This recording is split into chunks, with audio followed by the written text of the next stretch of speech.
All right, y'all, here we are with episode 2 of the 2022 Owens Recovery Science Memorial Day podcast. On this episode, Zac Dunkle, our instructor, interviews a friend and colleague and fellow Marine, Tom Schmidt. They cover a lot of ground on this podcast, from just the burden of war, the rush of war, to those that are lost. And there's some funny parts, there's some sad parts, and I really want to say personally a special thank you to Tom for taking the time and being willing to share, because I think this is a pretty powerful episode in the end. So big thanks to Tom, and big thanks to General Walrath as well for sharing his thoughts on episode 1. So I won't delay any longer. If you would please stick around after the podcast for the playing of taps, and that will finish out our Memorial Day special episodes. This is the Owens Recovery Science Podcast.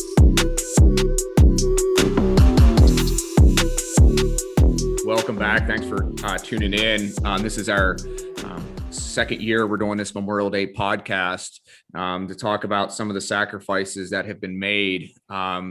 Specifically, I would say the sacrifices, we talked about last year, and then we're going to talk about this year, have been in the modern era with Iraq and Afghanistan. And last year it was pretty much Kyle and I talking about, some of the sacrifices that guys have made that I personally knew and I served with. And this year, what I wanted to do was bring on a buddy of mine, someone that I actually served with, a guy by the name of Tom Schmidt. So, Tom, you want to say hello? Hey, how's everybody doing? And so, what we'll do is, just kind of give a brief introduction to you, Tom, and then you can feel free to elaborate on that as much as you would like. And so, the thing with Tom and I, we actually grew up in Pennsylvania. He grew up about just a little bit hour north of where I grew up.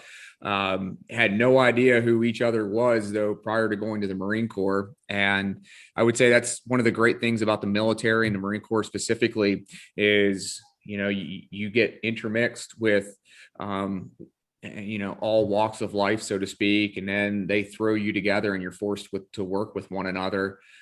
And so Tom and I both enlisted right before 9/11, and then we go to boot camp that following summer, and from there we went on to some of our initial training, which was infantry training, and then ultimately from there we go to what's called the reconnaissance training platoon, or the reconnaissance indoctrination platoon. And that's just basically a group that prepares you to go into the amphibious reconnaissance school, and then ultimately into reconnaissance within the Marine Corps.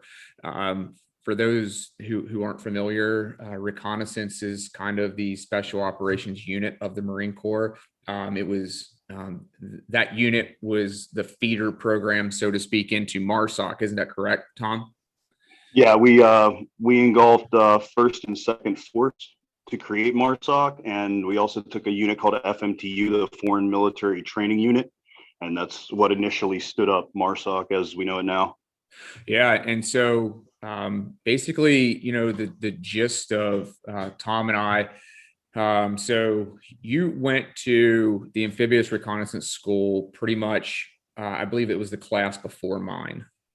And then I went, and once you came back, you went to Okinawa, Japan, correct?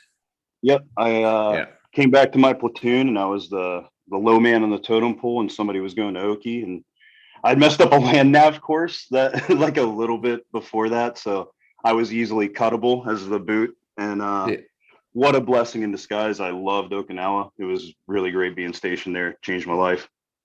Yeah. The thing they say about Oki in the Marine Corps is you basically do two things. You either drink or go to the gym. Is that pretty much your experience? Well, we were in Lieutenant Colonel Bristol's platoon or battalion, so we went to the field. You got an order on Monday, you inserted Monday night, you extracted Thursday night and cleaned gear on Friday, and you were off for the weekend. That was our weekly routine for months before we got the Iraq mission. Yeah. So now when you went to Iraq, you basically relieved us when we were over there.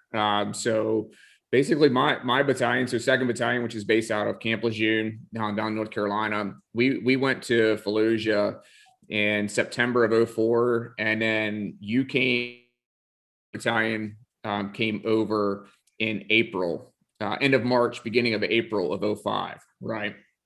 Yep. Yeah. Yeah.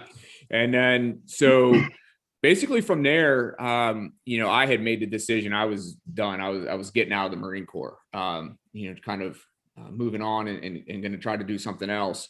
And then you basically re-enlisted and continued to re-enlist and stayed in, right? Yeah, I just retired 2 years ago. I took Terra, so I retired at 17 years instead of 20. But Yeah, it was a long journey from thinking of all the way back then. Yeah, it's crazy. And one of the things, that I go back to is you think about things and it just seems like yesterday that happened, whether it was a certain event, graduation or the deployment, what have you. So going back to when you guys deployed to Iraq in the spring of 2005. That basically was when MARSOC was being stood up. Det 1 stood up out in California, and then they stood up MARSOC in Camp Lejeune, what I believe is right around 2006, correct? I know that we closed down the colors and started 2nd Marine Special Operations Battalion. We weren't allowed to be called Raiders yet because that wasn't approved. But we were 2nd Marine Special Operations Battalion in 2007. And then that's when 2nd Force stopped being a thing. But MARSOC, the command had already stood up before 2nd Force had stood down. Yeah. So when did you end up, so you were deployed in Iraq in 2005, and then basically what happened from that deployment until you ended up going over to MARSOC? Yeah, so I made the decision to re-enlist when I was in Iraq with 3rd Recon Battalion, and you get to choose your orders, or you get to recommend your top 3 suggestions. As a 0321, there's 3 duty stations, so that makes it pretty simple. And so I chose to go to 2nd Force, and so that's where I went. Whenever I got back, I left like after Christmas. I went to 2nd Force, and I was stood up in 4th Platoon, and then we were getting into our workup, and then it just one day somebody came in and said, "Hey, Rumsfeld said we're starting this new thing called MARSOC," and we were all like, "Well, what does that mean?" And basically meant we weren't going on the MEU, and we were starting a whole new workup with grunts. And I was like, "Oh, okay, crazy," and everything happened from there. And that was the initial Fox company. I was in the first Fox company that Major Galvin just released his book about. We got ambushed, and then it was just bad from there because we were the only Marine unit in Afghanistan at the time. It was controlled by the Army, and there was some conflicting things that happened. That book's really great and highlights all of those issues that we had. But then from that Fox company, I rolled into the 2nd Fox company at 2nd, now Raider Battalion. We changed the name, and I went out with 8211 was our task force number. And that was probably the most catastrophic deployment that I ever had. The most effects on the battlefield for sure, but the most effects on me as well. So that was that. And then when I left there, I took a little break because my wife was kind of tired of me deploying so much. So I went to the schoolhouse as an instructor at the Marine Raider Training Center at Gifford Hall. So we worked there, and then I went to 3rd Raider Battalion, and that's where I retired out of 2 years ago. And I ran the training cell as a contractor for a little bit there at 3rd. And now I teach marksmanship to the Coast Guard and do like side hustles with MARSOC still. Yeah. One of the things that I want to kind of go back to is what you said about your wife, because I think that's one of the things that can kind of get lost.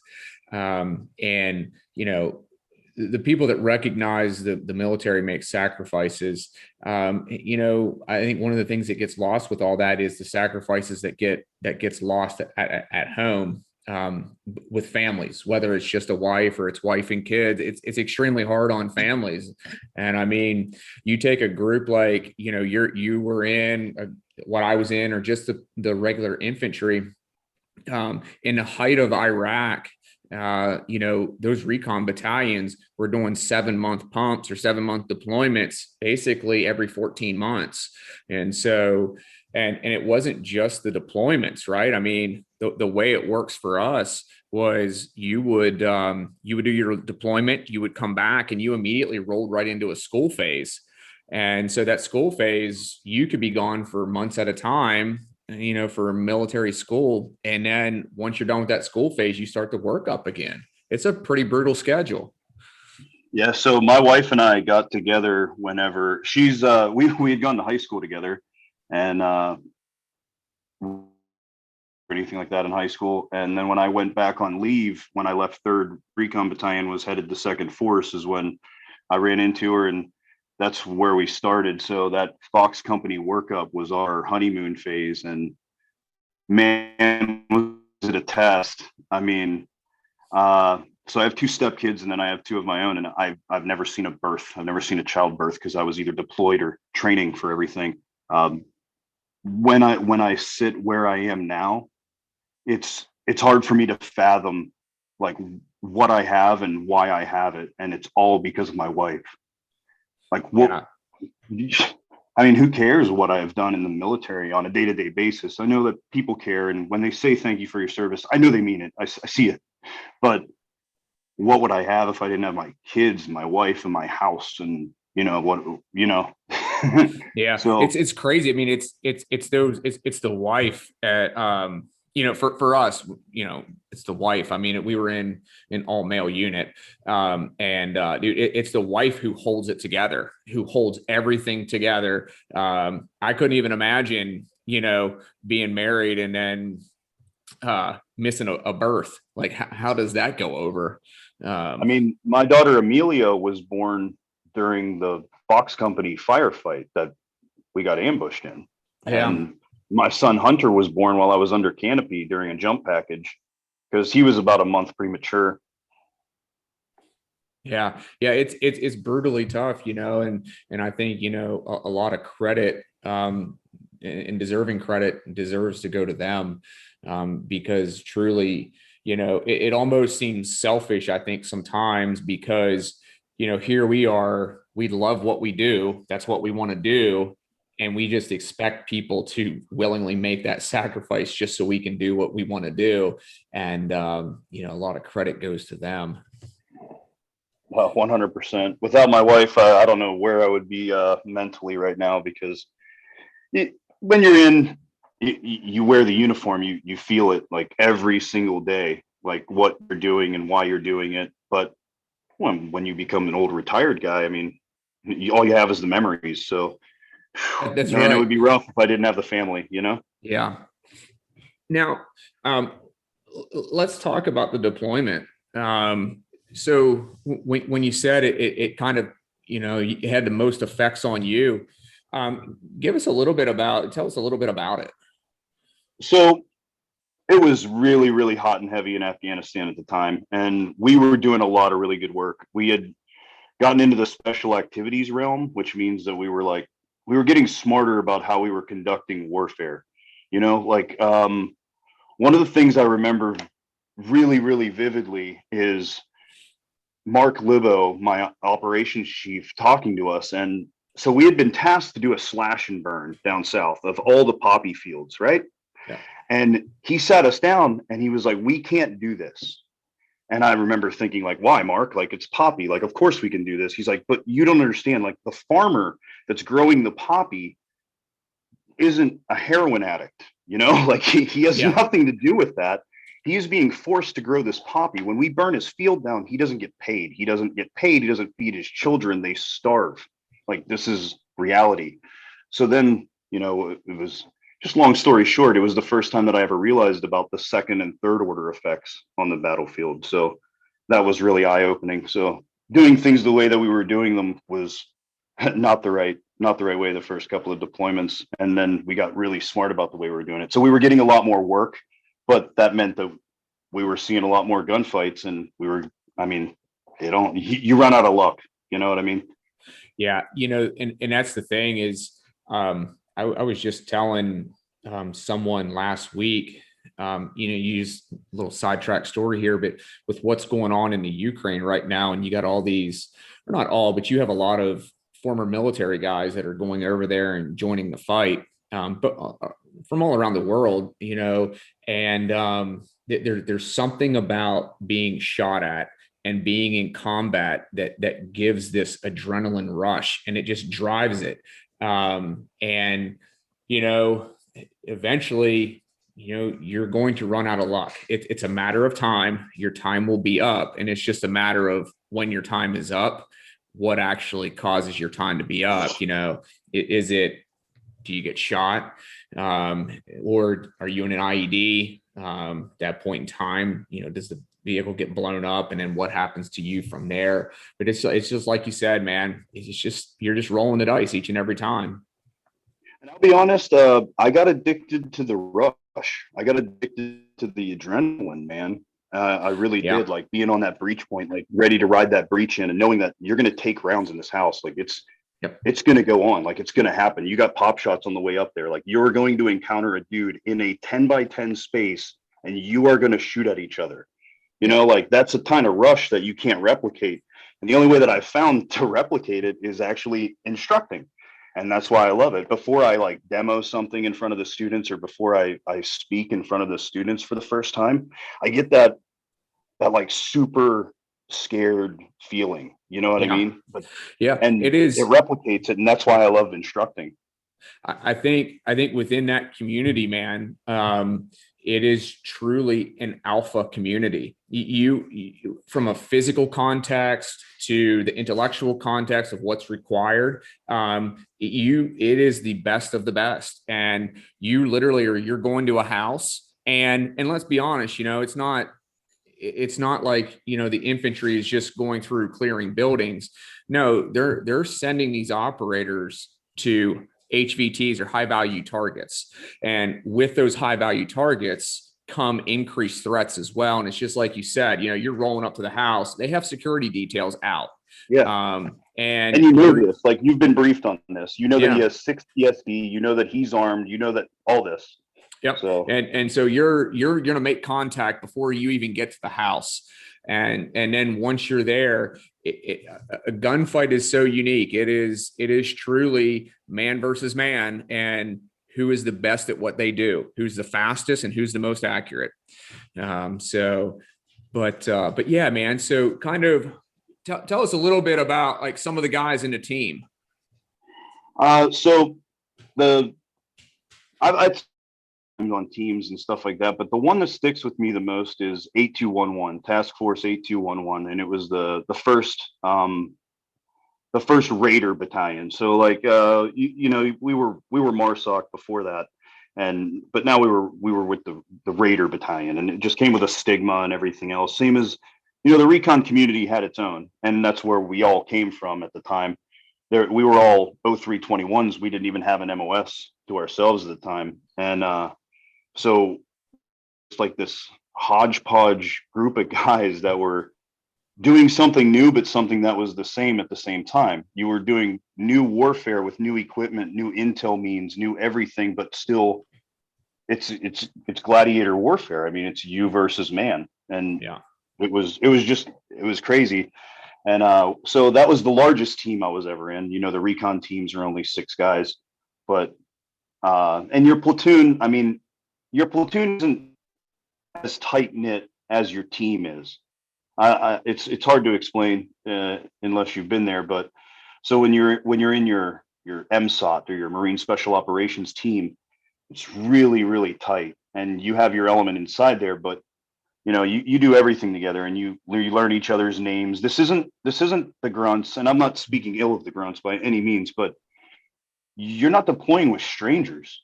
Yeah. Like, you know his parents' name. Like you know his kid's name, you know his dog's name, you know where he lives, you know everything about every individual. There's no anonymity to it. There's no, oh, this kill number got hit last night. It's first names, So just a different context of what I was used to in the Marine Corps to than what it became. And it was amazing and horrible at the same time. So Fox Company 8211, and our team chief was Eden Pearl. And that guy was he was a legend in our community, and a lot of people know him as an 0321.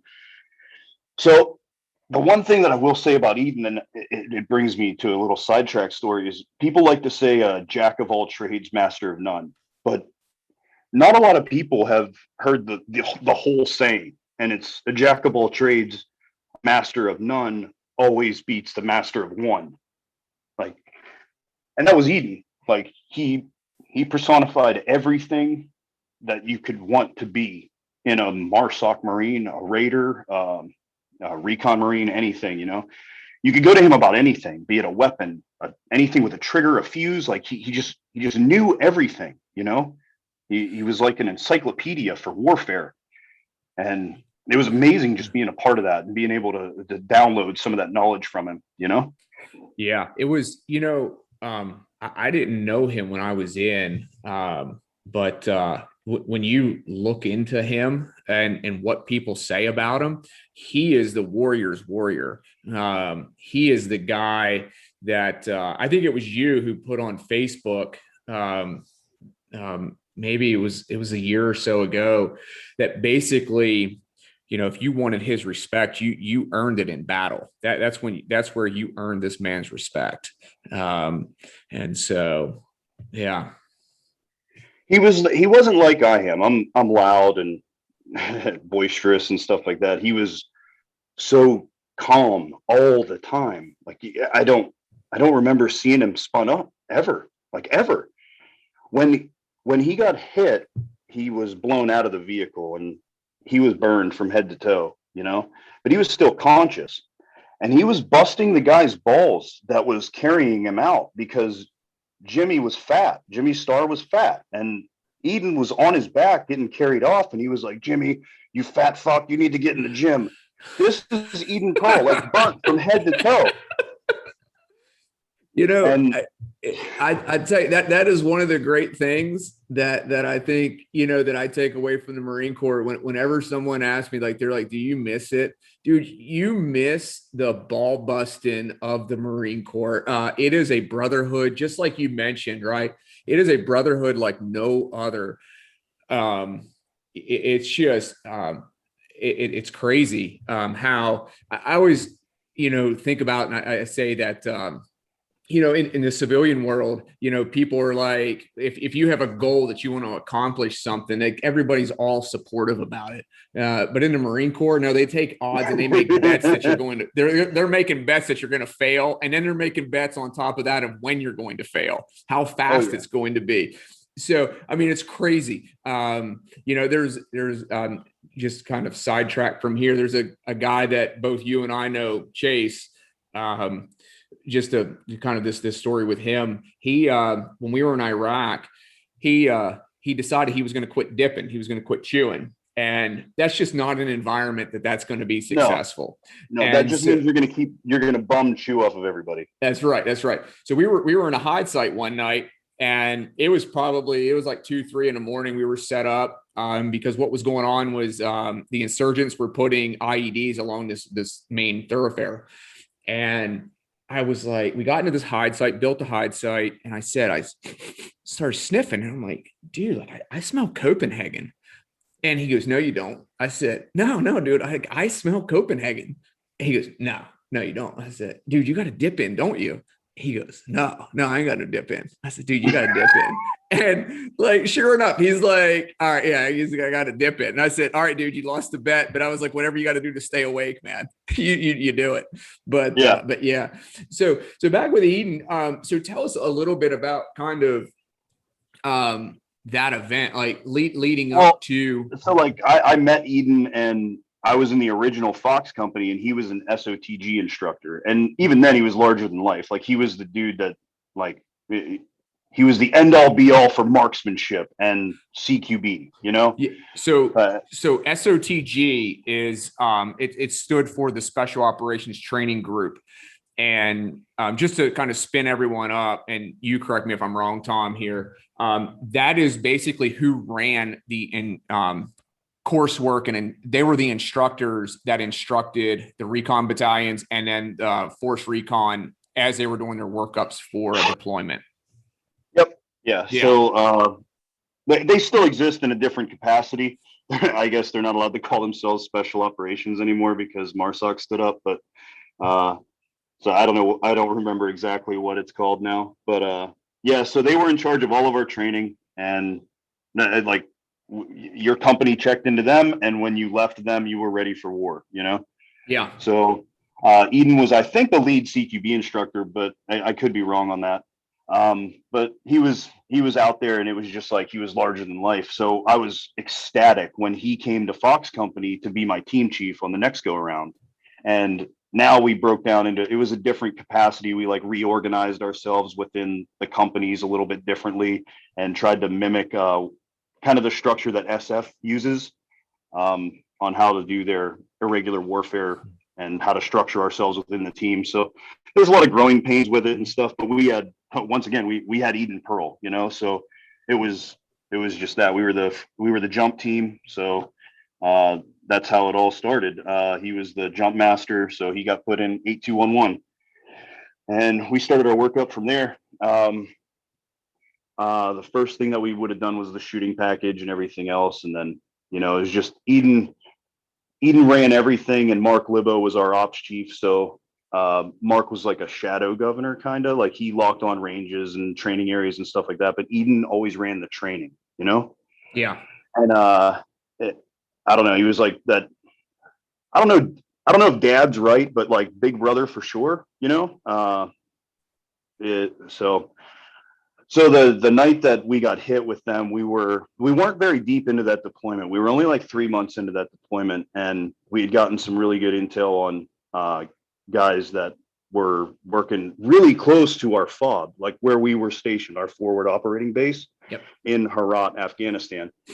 So we were in Herat, and we were hitting a town called Siawashan. It was just to the north of there. It was maybe 1,500 to 2K, like something like that. It was short, But the first night, our sister team, who was doing a raid at the same time, something happened with a vehicle or something. Anyway, everything got rolled to the right. Everything got pushed to the next time it got dark, So that was like that anticipation, because it got canked and now it's back on again, so you're getting ready, you go out, and the raid went phenomenal.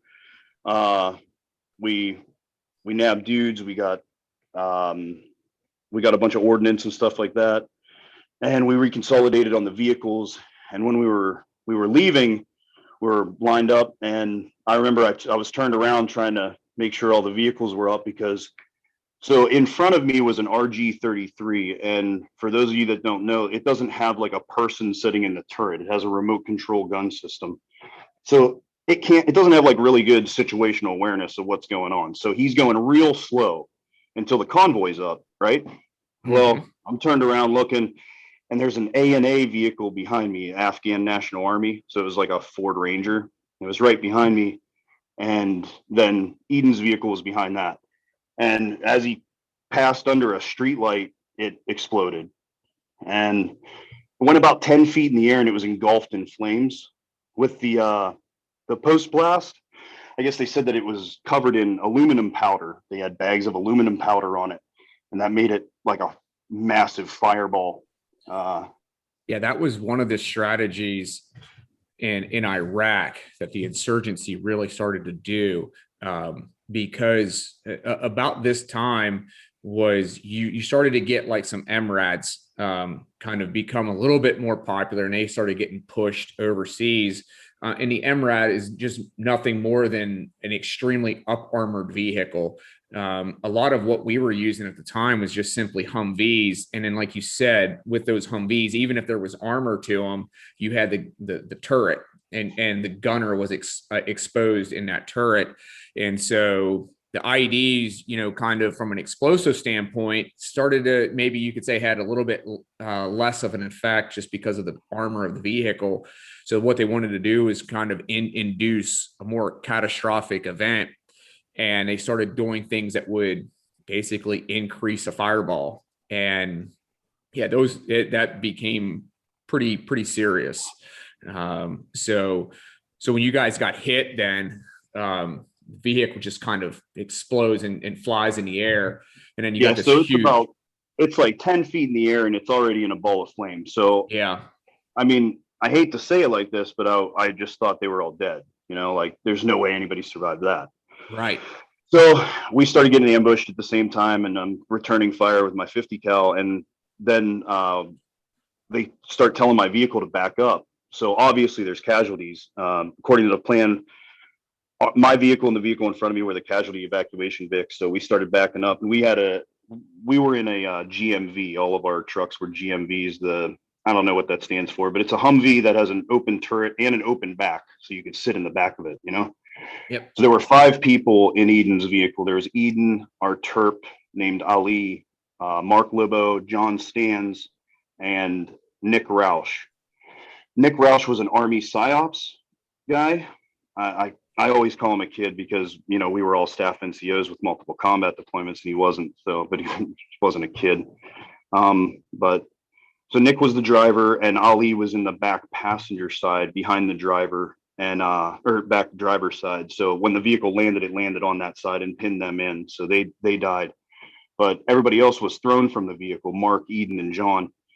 But the problem with it is that was the minigun truck, and that truck hadn't fired that night. So 9,000 minigun rounds cooked off in the back of that thing. So that's 9,762, or for the civilians out there, 308 rounds cooked off in the back of that truck. And it's just raining brass on us as we're trying to pull the guys out.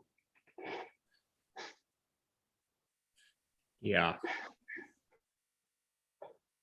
Sorry, man. No, you're good. You're good. Take your time. Yeah.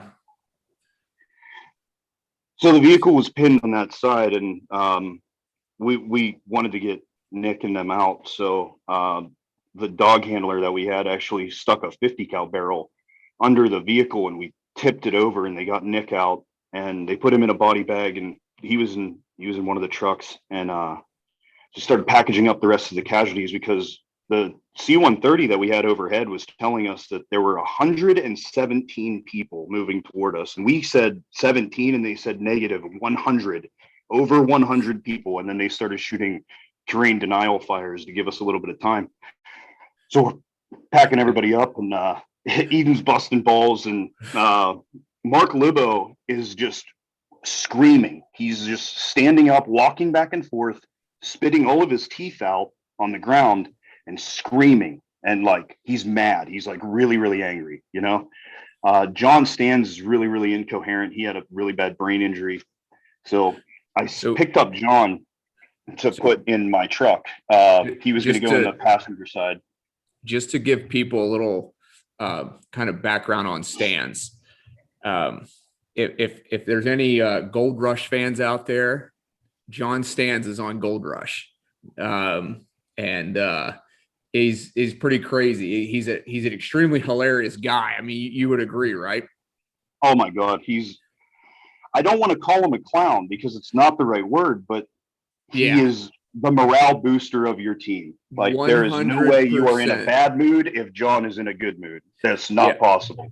I remember being in RIP with him, and we would be outside, and RIP was nothing more than a thrash session. I mean, you just you every single day was physical thrashings. I don't remember one class. I don't remember one class. Yeah, it's probably changed now, but like back then, you didn't really learn anything. It was just a matter of what could you physically endure. No. Do you remember Corneliuson's speech to us when we first showed up? It was the only time that the person that received me at a battalion didn't lie to me. So he said to us, I am not here to teach you how to be a recon Marine. There's a school for that. I am here to teach you how to hump epic amounts of weight over biblical distances. And I was like, oh my God. It's crazy. And so Stans, I'll never forget this. We were outside, we were about ready to go on a run, and he goes, is this going to be a boots, no utes run? And so utes is like your cami bottoms. So like just boots and no cami bottoms. And another day he's like, you know, is this going to be a socks and cocks run? And like all this stuff. I mean, dude, and he would say this stuff out loud to the instructors. And, you know, there's like a certain amount of bearing that people have in the military, but these like in RIP, it was just a matter of like, oh, you want to make jokes? Then that's just going to make it worse for everybody else. So, yeah. So when that he was sang that song at the Christmas party to the one like really sadistic sergeant that fucking hated all of us. Yes. Yeah. Hilarious. So that is Stans. And so anyone, you know, if you're a Gold Rush fan, he's on there, and I think he's coming back the next season that they record. But so either way, so you have basically this IED crash or this IED incident. You have one guy down already. Yeah, so then, my vehicle backs up and the walls blocked my 50 cal, so I was useless in the turret. So I hopped out to try to help casualties and like try to get some of the like. So there was a rocket and stuff like that attached to the turret. And now it's on fire, so we're like throwing all that shit out of the fire so it doesn't go off next to us. And meanwhile, we're getting rained on by brass, and that was pretty terrible. So I grabbed John to put him in the vehicle, and I have him in like a bridal carry, you know, like have him in my arms. And I can't get the Humvee door open wide enough because it's got that strap, you know? Yeah. And John Stans doesn't swear. This is very, very odd for our group of individuals. He doesn't swear. I don't know how, but he doesn't. Yeah. So I break the strap, and that like jars him. He like shakes real bad, and he goes, ah, fuck. And I'll never forget it for the rest of my life, because I've looked at John and I was like, you just swore. And for some reason, that was the most important thing in my life right then. Yeah. You know, like telling John that he just swore, you know, and I put him in there, and then I went and got Jason Roberts, who he only had one leg. So we put him in the back of the back of my vehicle, and he rode in the back there. And then the other guys got put into the back of the RG-33. It's like a V-bottom up armored vehicle that we had run out first in case there were, you know, pressure plate IEDs, because that was their typical way of setting them off. This was not that. This was a wired IED. Yeah, man. So one of the things that I always remember from being in Iraq was the insurgents would never kind of directly fight us openly. They would always initiate, or they would always attack us whenever they thought they had the upper hand or an advantage. And they would use these IEDs a lot of times to initiate an ambush or try to overrun us from that standpoint. Yeah, my time in Iraq, it was when we were getting IED'd, there was no follow-on ambush. We were just getting IED'd, and they were happy with the effects that they were getting with that. The Afghanis would actually use that as a kickoff for an ambush, you know? Yeah. I never got IED'd in Afghanistan that wasn't followed by small arms fire. Yeah. Yeah. It's interesting, the tactics, you know, as the duration of the conflicts continue, how the tactics evolve on both sides. But they definitely, you know, try to maximize the effect. So you were saying that basically AC-130 said you guys had about 117 folks coming your way. Yeah. So the vehicle is still obviously on fire, and it's melting. It's like there's a stream of aluminum like running down the road, you know? Yeah. So we load up the casualties, and we can't get Ali, our Terp, out of the vehicle. He's an American, but he's our Terp, you know, and we can't get him out of the truck. The truck is just too hot, and there's all those minigun rounds cooking off. So they just launch our two vehicles, the RG and my vehicle, a high-back Humvee, and we run back to drop the casualties off, you know. Well, they had about 2K of ambush set up for us on the way out, and I was getting pop shots the whole time. And the initial IED blast Z'd out all of our radios, the Blue Force tracker kind of stuff, like anything with a route and anything with like imagery on it and stuff.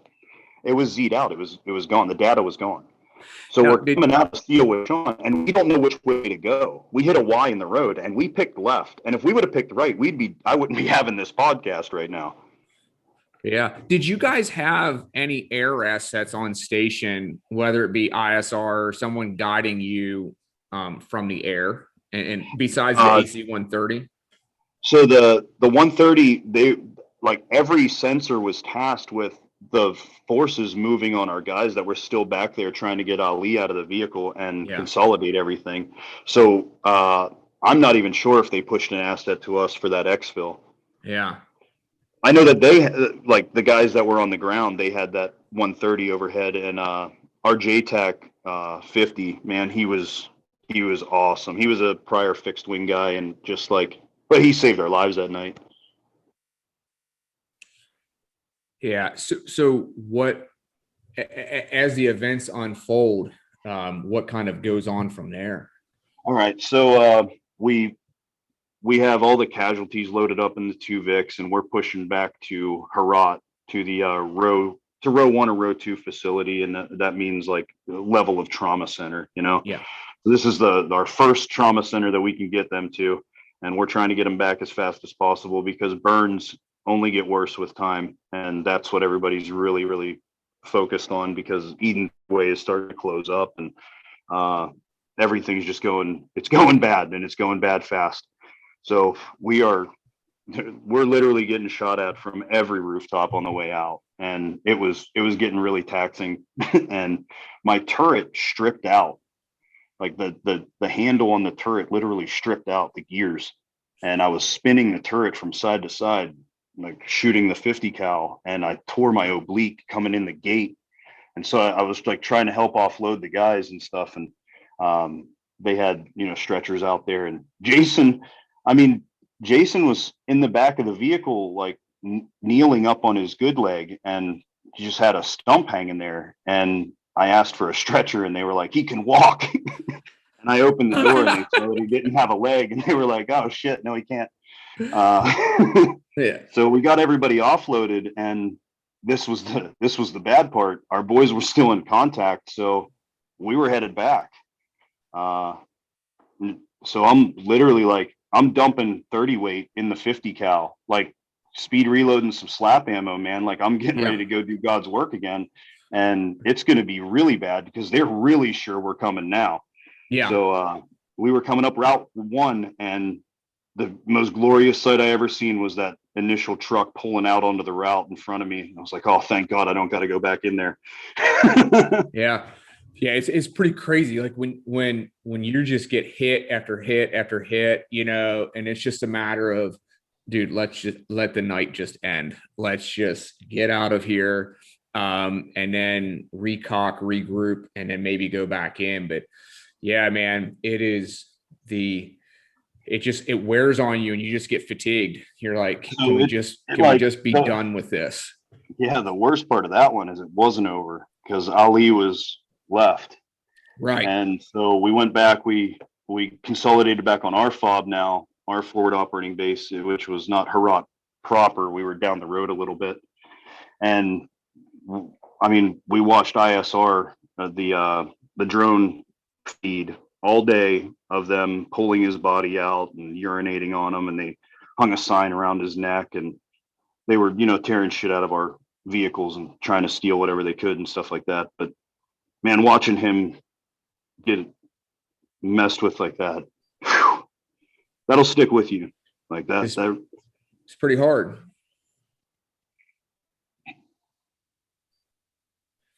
Yeah, I can imagine, man. It's pretty tough. Yeah. And the only one we lost that night was Nick and Ali. And Eden succumbed to his wounds later, is what I'll call it. But yeah, it was years. It was right. So he ended up coming back he from Afghanistan. He then gets stabilized. They extract him out, and he actually comes back to the States.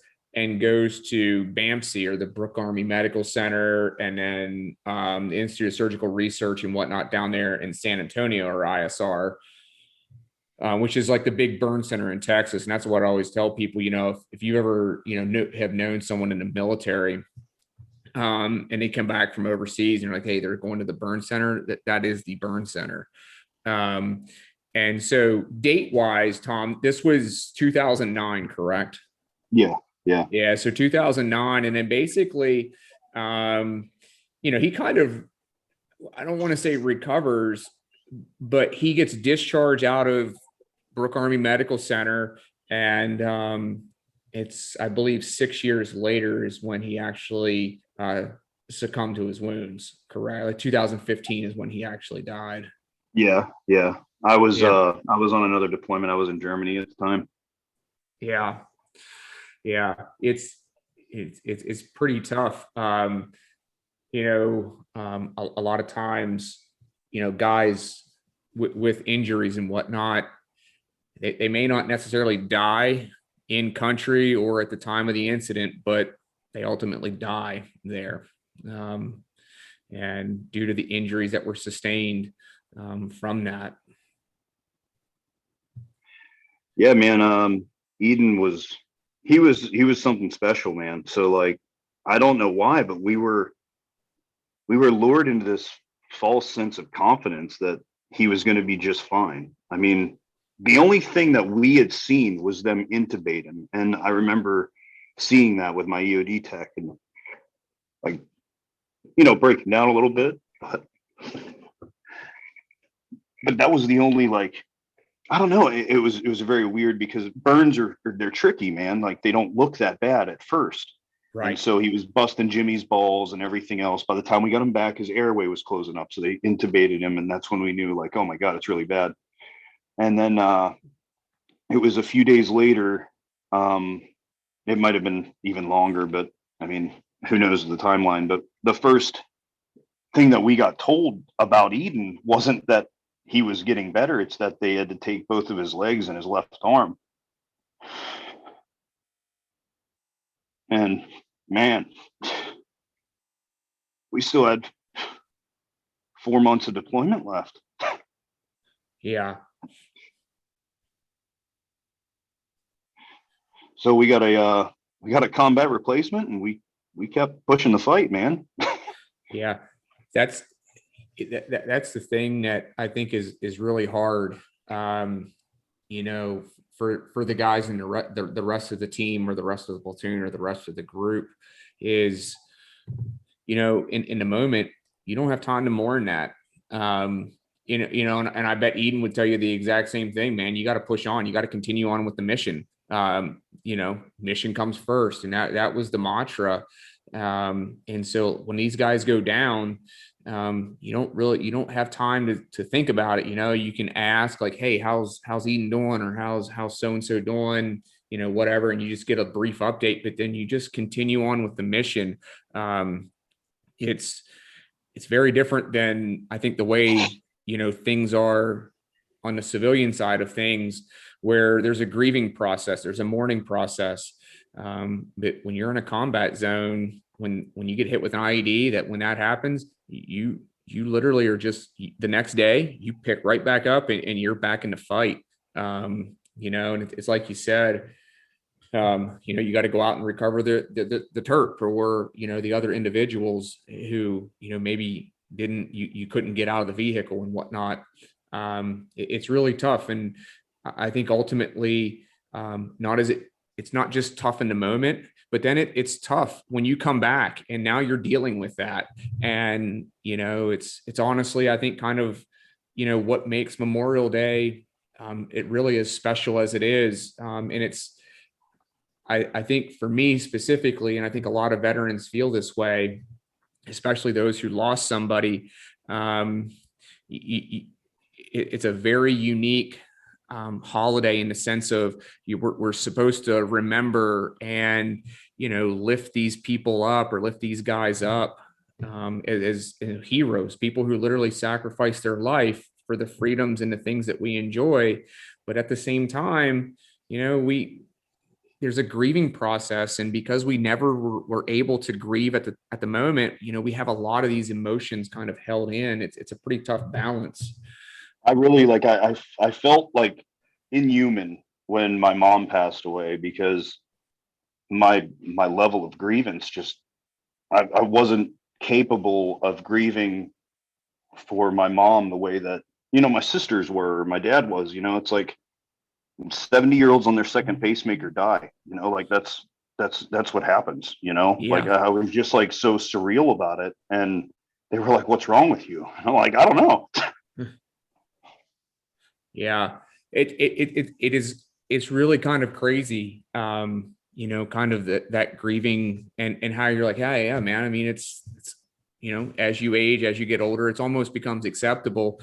But then you take a look at someone who almost looks or is what you consider invincible, and then you really start to see that they're not really invincible, and that hits you pretty hard.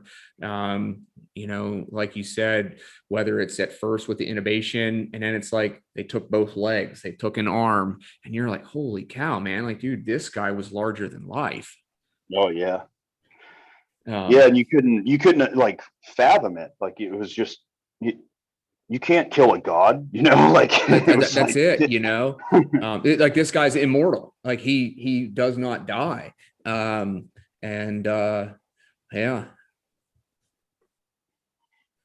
Yeah, but that's so there's this tattoo that we got in our team, and it's a Spartan shield, and it's got some like nicks in it and like gashes and stuff like that.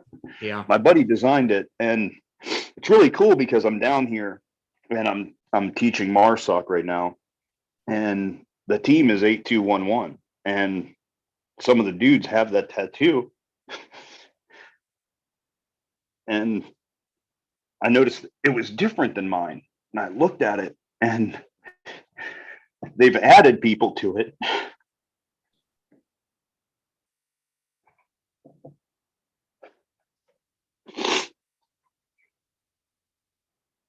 So they've added like nicks in the shield for more people that gone down in the team, and I think it's the saddest thing in the world that I got to go update this tattoo. Yeah, man, it's tough.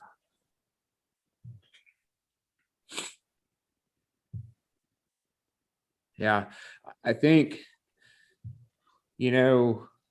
one of the things that I know that I've tried to do myself with guys that I personally know who have died is, you never forget the sacrifices that were made and when they died in that event. And I think it's really important to kind of share that. And hopefully I hope more veterans really start to do that. Because we have another huge issue that is going on with our veteran community. And, it's ultimately the suicides that we see. And I hope that, folks are willing to get out there and talk about things more. I do really believe that people truly do care about these sacrifices, and I think they want to know about them. And I think getting out there and talk about them, and I think that can be quite therapeutic. The other thing that I would say that I've always tried to do, or I've more so recently, is think about the good times that I shared with that person. Not just necessarily the event where they ended up, maybe lost their life or were significantly severely wounded. Think about, training that we went through. And, one of the things I think you would recognize as well is one of the great things about the specialized training that we've been through, and what brings us together and creates that bond that you mentioned earlier, is the suck. And one of the key phrases, that runs within those small units and those specialized units is embrace the suck of life. And what that really means is really enjoy that moment with the people you're with, because that's what I think, I look back on and, really kind of, think about and how fun and, things like that you enjoy and embrace that misery. Oh yeah, man. I mean, mutual suffering brings people together like nothing else on the planet. You know what I mean? Like Yeah. if you've suffered together, you become more than kin, That is the bond. And I think, what that does is that's probably about the only thing or the best thing that the military can do in a training situation is create the most miserable environments. Because, the people that are going through that, you can look at that and be like, you know what, if this person went through that and we went through it together, I can trust this guy with my life. And that's ultimately, kind of going forward, I think what really matters, downrange, so to speak. Yeah, for sure. But what type of things do you kind of think about, or like Memorial Day, like what does that mean to you, Tom? Well, so like when I was a kid, the only thing I remember Memorial Day meaning was that the pool was open. Like I really don't remember anything else. I remember that's when our school would go to Idlewild, like that shitty theme park that is in PA. But like yeah. that was like what Memorial Day was all about. And then later on in my life, I remember looking back on it and being like, geez, I was way off on that. And yeah, I just the ignorance I had as a kid is just, I hope that nobody else has that, like don't wish people a happy Memorial Day and things like that. Yeah, it's crazy. I remember when I was a kid, my dad was in the Marine Corps, and we went to this Memorial Day service at a cemetery. And I just remember thinking, like, dude, how much longer do I got to stand here? It's hot. This is so boring. I don't want to do this any longer. And like each year, I'm like, do we really have to do this again?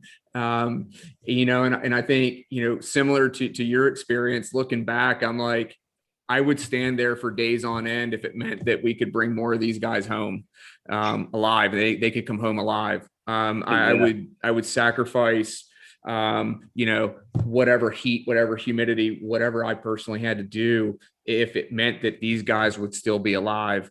And so, and it's just kind of crazy, like, as you have lived experiences, as how your mind set changes. But man, Tom, I really thank you for coming on, man. I really enjoyed, you telling your story about Eden and the guys that you were with. I really appreciate it. And I hope that, and I think our listeners will enjoy that as well.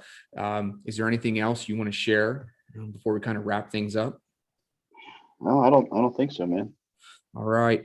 Well, man, thanks again. And, take care of old Chase out there training the Puddle Pirates. I had to ask them what they wanted called. I was like, what are you guys? And they're like, we're Coasties. I was like, you don't mind being called Coasties? Like, that's what you want called? And they're like, yeah. Okay, cool. Yeah. Well, I mean, when Chase told me that he was training the Coast Guard, I'm like, doing CQB, I'm like, what exactly does the Coast Guard need to be doing training CQB? I mean, but yeah. I love that job. It's so awesome. Good deal, man. Good deal. But honestly, that was one of the last conversations that I had with, it was the last conversation I had with Eden, was about being an instructor. And that's why I took an instructor billet. And I think that's why I've been chasing it ever since. But so I was throwing this huge hissy fit about having to train, because we had an entire Kandak. We didn't have like a battalion. We had a whole Kandak. It was thousands of people that we were supposed to train on Herat. And I was like, this is stupid. I have like 300 240 gunners that I'm trying to teach dis and ass to. Like, it's impossible. So Eden sits me down and he says to me, he's like, I know you're a good machine gunner. All right. Like, let's say that you're just an okay instructor. And I was like, all right, well, okay, we're starting this off on the wrong foot, but all right. He was like, he was like, let's say that you can train somebody to be half as good as you on a machine gun. And I was like, all right, all right. He's like, well, if you train 200 people, what does that equate to on the battlefield? And I was like, whoa, it like blew my mind to think about it for the first time in that context. And I've been an instructor ever since, man. Yeah, it's crazy. You know, when you have people who not just necessarily are true leaders, but are able to kind of relate information and make you see, you know, things that you just don't see. It's such a valuable thing. And it's one of the things that I think make true leaders, and maybe why some of the best leaders come out of the military, is because they put people in positions that they can see where they're going to excel. So.